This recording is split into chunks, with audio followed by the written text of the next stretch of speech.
awal Gimana, Pak? dari terbitnya sertifikat itu ya dari survei pengukuran. Jadi garda terdepan pendaftaran tanah itu dimulai oleh petugas ukur. Selama ini di masyarakat kita sering terjadi salah paham atau salahnya penafsiran yang berbeda bahwa petugas ukur itu yang memasang tanda batas bidang tanahnya.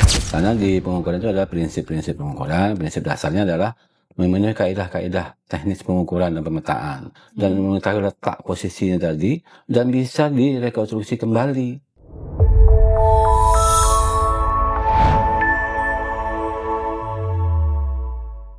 Assalamualaikum warahmatullahi wabarakatuh. Selamat datang di podcast Ranah, Ruang Agraria Nasional Aspiratif dan Harmonis. Kali ini kita akan ngebahas hal yang sangat fundamental di pendaftaran tanah.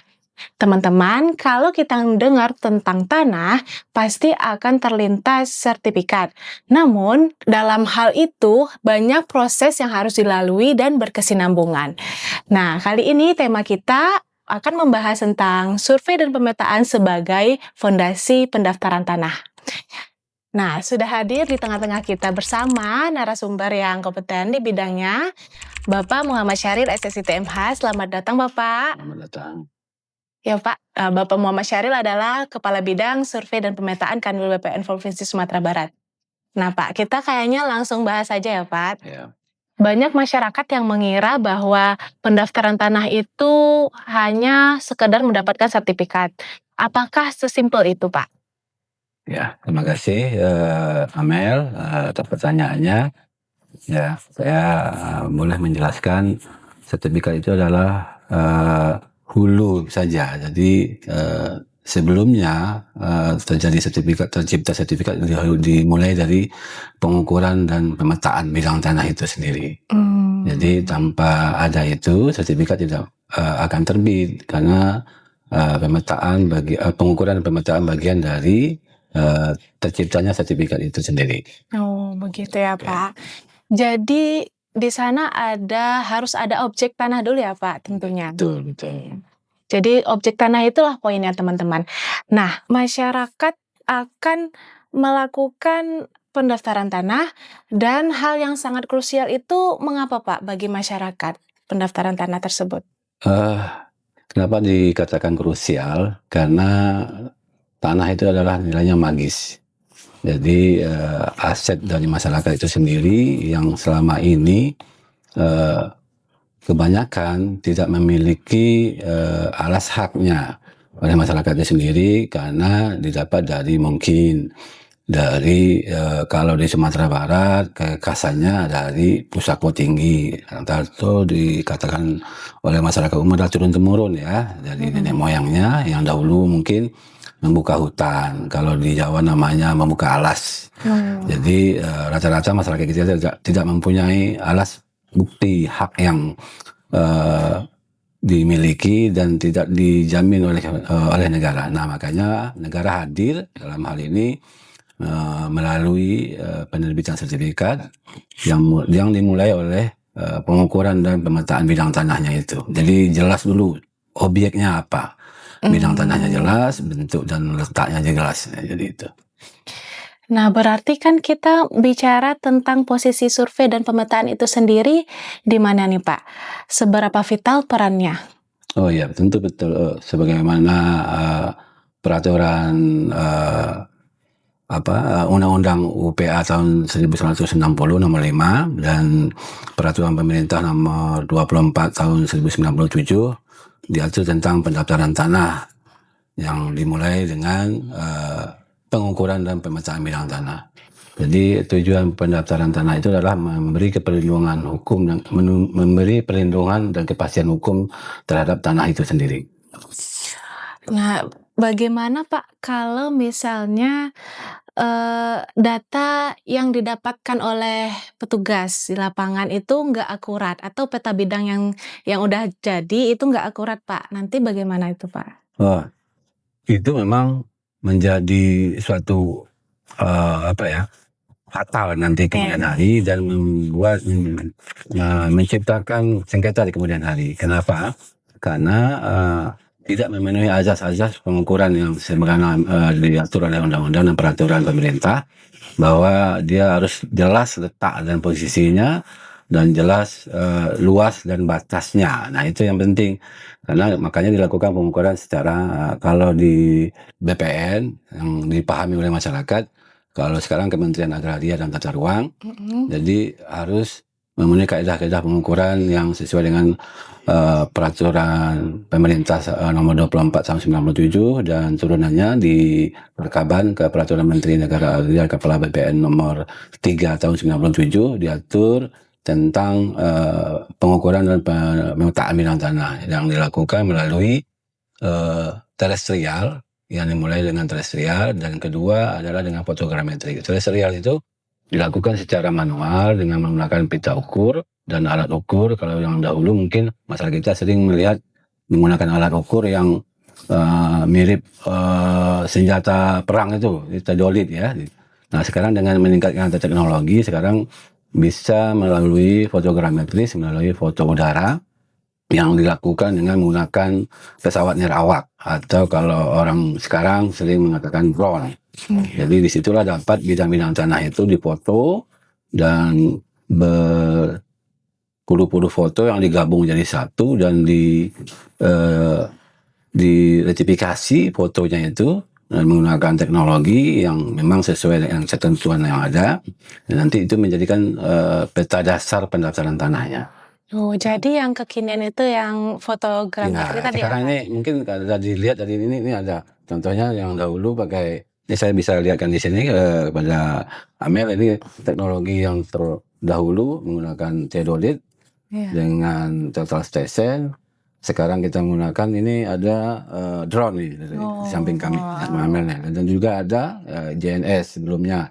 Nah, itulah teknologi pengukuran di Indonesia sekarang untuk mendapatkan batas bidang tanah yang persisi. Jadi untuk meminimal kesalahan-kesalahan tadi yang berakibat dengan sengketa batas dengan pihak yang bertetangga. Sering terjadi karena batasnya tidak jelas di lapangan dan masyarakatnya mungkin tidak memahami apa pentingnya tanda batas itu sebelum dilakukan pengukuran. Jadi pengukuran ini juga mengikuti era digital ya, Pak? Oh iya, harus mengikuti teknologi yang sedang berkembang. Jadi kita harus keniscayaan juga bahwa kita tidak boleh statis dengan teknologi yang lama, udah meyakini itu sudah benar. Tapi kita juga harus mengupgrade alat kita untuk mengikuti perkembangan dunia pengukuran secara nasional dan internasional. Nah, salah satunya ini menggunakan drone dan untuk memudahkan untuk mendapatkan bidang-bidang tanah masyarakat yang dahulu mungkin memakan waktu yang lama untuk mendapatkan bidang-bidang tanah yang kalau di Sumatera Barat namanya nagari ya. Kalau dulu desa, kalau sebelum ada peraturan yang sudah direvisi, sekarang kembali ke nagari, itu luasan-luasan desa dan nagari itu juga bervariasi, dan itu kalau kita masih menggunakan teknologi lama itu membutuhkan waktu yang lama. Dan mengolah juga membutuhkan waktu yang lama. Jadi sekarang dengan adanya teknologi yang sudah digital, jadi untuk memudahkan kita untuk mendapatkan hasil yang akurat dan bisa membantu petugas ukur kita dalam rangka menganalisa data yang didapatkan dari lapangan, dan itu didukung oleh kesiapan masyarakat itu sendiri menunjukkan batas-batas bidang tanahnya. Makanya prinsip pengukuran pendaftaran tanah itu sesuai pasal 19 UU PA itu bahwa ada itikat baik dari pemohon itu sendiri. Pemohon itu masyarakat ya. Pemohon itu boleh masyarakat perorangan, boleh badan hukum, dan instansi pemerintah.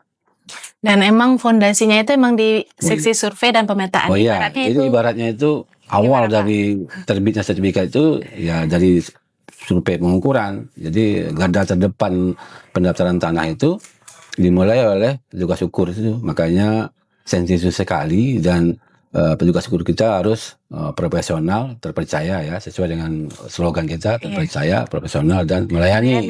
Nah, itu yang penting, melayani sesuai dengan aturan yang ada, dan profesional itu dengan tidak keluar dari aturan SOP. Begitu Pak, menarik sekali ya pembahasannya Pak. Ya. Jadi udah sampai ke drone juga tadi. Nah, kalau kita melaksanakan pengukuran menggunakan drone, itu kan melalui foto udara ya Pak, drone atau, UAV ya Pak ya. Nah, itu apakah semua jenis lahannya bisa dipotret dari udara Pak? Kalau misalnya ada yang ketutupan, kan kita ngelihat tuh dari atas kalau kita naik pesawat kan ketutupan pohon misalnya gitu Pak, atau ketutupan kanopi itu bagaimana Pak? Oh ya, itulah yang bisa dilakukan dengan cara identifikasi di peta fotonya, dan apabila tidak teridentifikasi batas bidang tanah seseorang atau yang diukur itu, maka bisa dapat dilakukan pengecekan ke lapangan menggunakan secara terestris.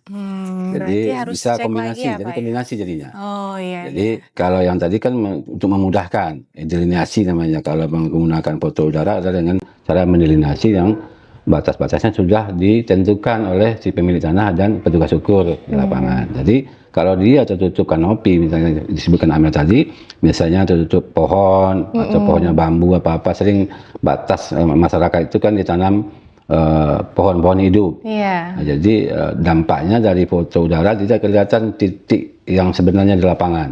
Makanya kita dilakukan namanya, kalau yang menggunakan foto udara, fotogrametri tadi kan pengolahannya di studio, bisa dilakukan dengan studio. Tetapi kalau memang perlu pengecekan ke lapangan, makanya titik-titik yang tidak teridentifikasi dengan foto tadi bisa dilakukan pengukuran secara terestrial.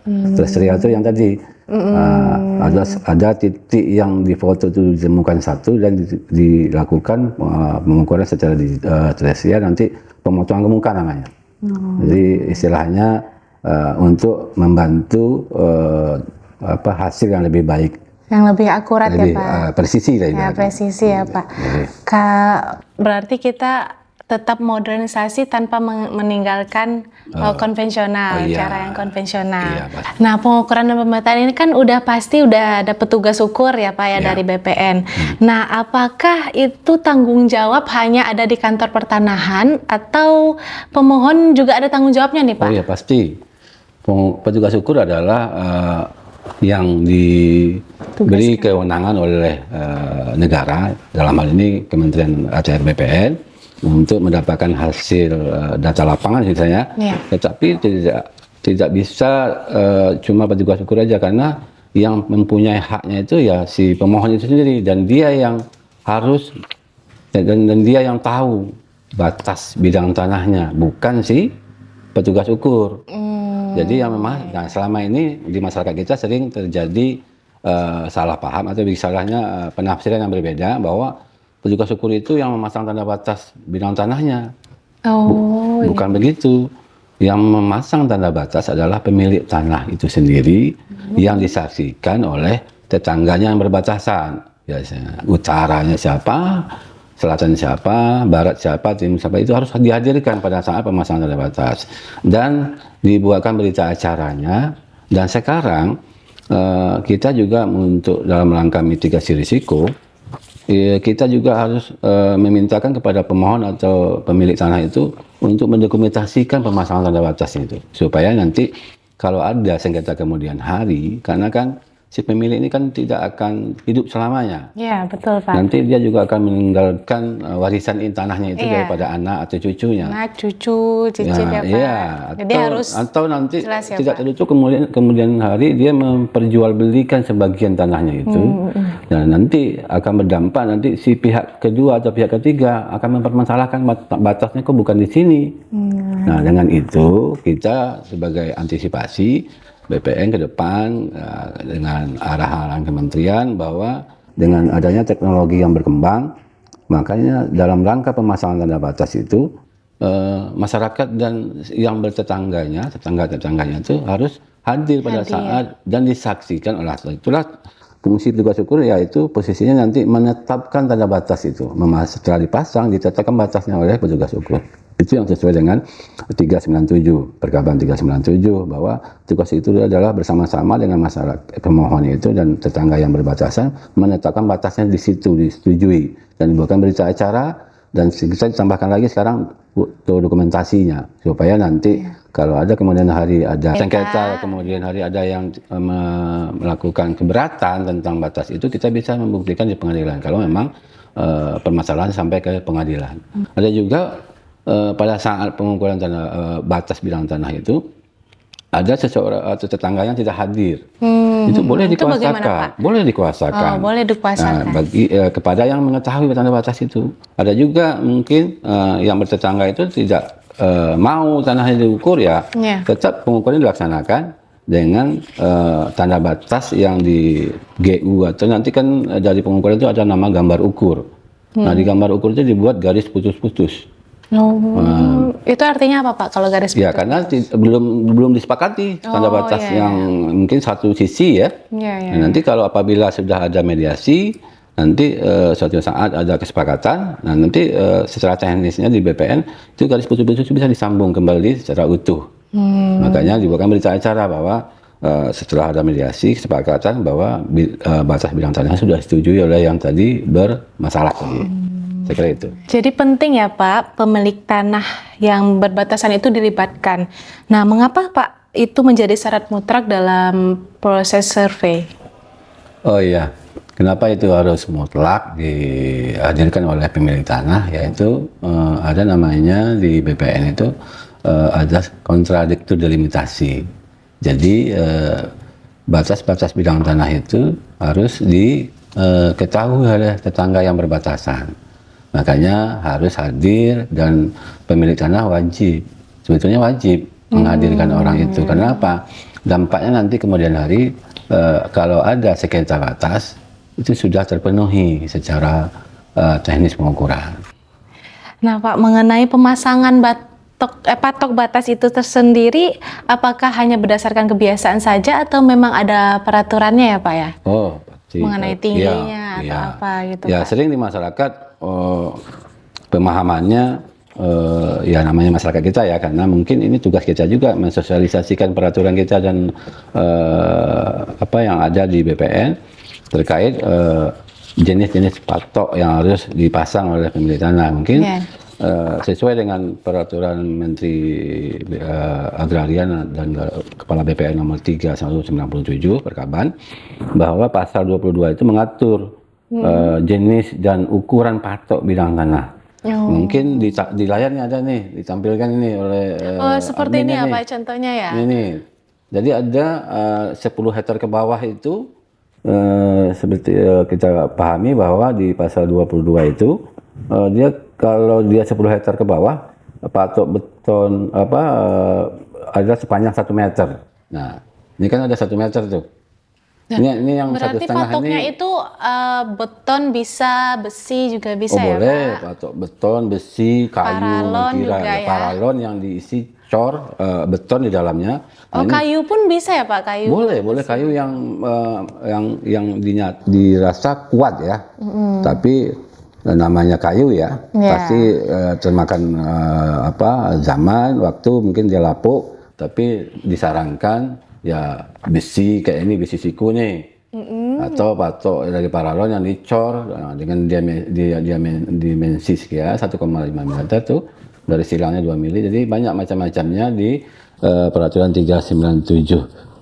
Jadi itu yang mengenai aturan patoknya. Ada prinsip-prinsip pengukuran lain nggak Pak? Oh iya, itu penting sekali, karena di pengukuran itu ada prinsip-prinsip pengukuran. Prinsip dasarnya adalah memenuhi kaidah-kaidah teknis pengukuran dan pemetaan, dan mengetahui letak posisinya tadi, dan bisa direkonstruksi kembali kalau koordinatnya diketahui. Kayak semacam ada bencana, kan susah itu, posisinya sudah hilang, patok-patoknya mungkin sudah nggak ada lagi. Dengan adanya koordinat itu kita bisa mereposisi koordinat itu kembali. Kalau secara tracking ya, koordinatnya, dan akan ditemukan titik yang sebenarnya tadi sesuai dengan peta pendaftaran yang sudah ada di BPN. Makanya kita sekarang update teknologi supaya untuk memudahkan nanti rekonstruksi ulang kembali. Makanya ada GU, ada peta bidang, ada surat ukur. Jadi hulunya adalah sertifikat. Nah, gitu. Jadi emang dapurnya itu di survei dan pemetaan ya Pak. Kita harus tetap memperhatikan prinsip-prinsip pengukuran. Jadi kalau benar di awal, pasti nanti di hulunya juga hasil akhirnya juga bisa yang terpercaya tadi. Prinsip tadi ya. Sudah melayani dengan cara profesional melakukan pengukuran. dan terpercaya. Terpercaya. Ya, aman masyarakat memegang bahwa dia dilindungi secara hukum sertifikatnya itu. Oke. Saya kira itu. Oke Pak. Nah kita nih udah mulai masuk ke penghujung obrolan kita ya Pak. Oh iya. Ternyata pendaftaran tanah itu bukan sekedar urusan administrasi kertas ya teman-teman, tapi juga ada fondasi yang sangat teknis dan presisi di lapangan. Nah, setelah tadi penjelasan yang dijelaskan oleh Bapak Kepala Bidang Survei dan Pemetaan Kami BPN Sumatera Barat, kami harapkan semoga masyarakat tidak lagi ragu untuk memasang tanda batas dan mendukung petugas ukur di lapangan karena sejatinya itu adalah untuk kepentingan dan keamanan nasib kita sendiri. Baiklah Sobat ATR BPN, sampai di sini dulu perjumpaan kita di season 1. Jangan lupa untuk terus mengikuti informasi resmi dari kami melalui kanal-kanal media sosial resmi dari Kementerian ATR BPN. Terima kasih Bapak Sama-sama, sudah hadir bersama kami. Ya, wabillahi taufiq wa hidayah. Wassalamualaikum warahmatullahi wabarakatuh.